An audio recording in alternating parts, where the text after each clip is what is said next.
नमस्कार मंडळी, मी रुपाली महाराष्ट्रीयन किचनमध्ये आज आपले पुन्हा स्वागत। आज आपण बनवणार आहोत झणझणीत अशी भरलेली वांग्याची भाजी। इथे मी अशी काटाळी वांगी घेतली आहे। ही वांगी खायला खूप अप्रतिम लागतात। इथे मी गॅसवर कढई ठेवली आहे। त्यामध्ये सर्वप्रथम थोडेसे 2 चमचे तीळ टाकून भाजून घ्यायचे आहे। तीळ हे अगदी मंद गॅसवर भाजून घ्यायचे आहे।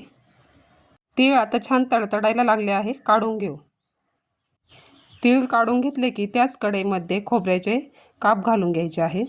त्यामध्ये थोडंसं तेल टाकून ते कापही तांबूस रंगावर छान परतून घ्यायचे आहे। खोबरेही परतताना गॅस अगदी मंद ठेवायचा आहे। खोबऱ्याचे कापही परतून झाले आहे, ते पण काढून घेऊ। आता पुन्हा त्याच कढईमध्ये एक उभा चिरलेला कांदा कढईमध्ये टाकून तोही तांबूस रंगावर परतून घ्यायचा आहे।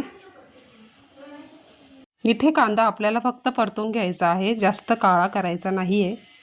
कांदा परतत आला की त्यामध्ये घालायचे लसणाच्या पाकळ्या। कांदा लसूणही परतला आहे, आता आपण काढून घेऊ। इथे तुम्ही यामध्ये कोथिंबीरही घालू शकता।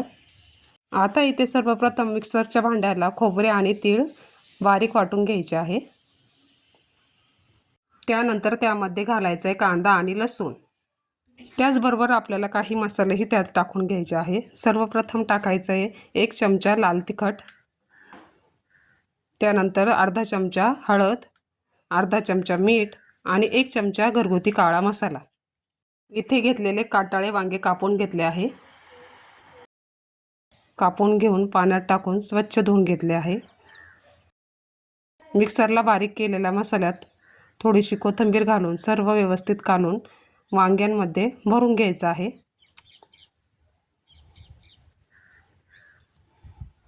वांगी शक्यतो काटाळीच घ्यायची। आता हा मसाला वांग्यामध्ये भरून घ्यायचा आणि शिल्लक राहिलेला मसाला आपण थोडा वांगे परतल्यानंतर त्यामध्ये घालून परतून घेणार आहोत। आता गॅसवर जाडबुडाचे पातेले ठेवून त्यामध्ये तेल टाकून थोडेसे जिरे तडतडले की त्यामध्ये भरलेले सर्व वांगे टाकून छान परतून घ्यायचे आहे। त्यामध्ये लागलंच तर तुम्ही थोडंसं लाल तिखटही घालून परतून घेऊ शकता, यामुळे आपल्या भाजीला तरी छान येते। आता राहिलेला मसाला तोही वांग्यामध्ये घालून छान परतून घ्यायचा आहे। 2 मिनिटाकरता झाकण ठेवून वांगी छान वाफवून द्यायची। वांगी वाफली की ती पुन्हा आलटून पलटून घ्यायची आणि थोडंसं गरम केलेलं पाणी त्यामध्ये टाकून भाजी वाफेवर छान शिजून द्यायची। या भाजीला पाणी गरमच टाकायचे आहे, त्यामुळे वाफवलेली वांगी पटकन शिजतात। यानंतर 5 मिनिटं झाकण ठेवून भाजीला चांगली उकळी येऊन दिली की झाली आपली भाजी तयार।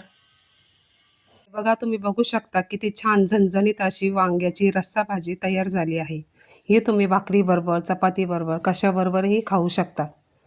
तुम्हाला ही माझी रेसिपी आवडली असेल तर एकदा नक्की ट्राय करा। तुम्हाला या साध्या सोप्या रेसिपी आवडत असेल तर चॅनलला सबस्क्राईब करा। चला तर मग बाय।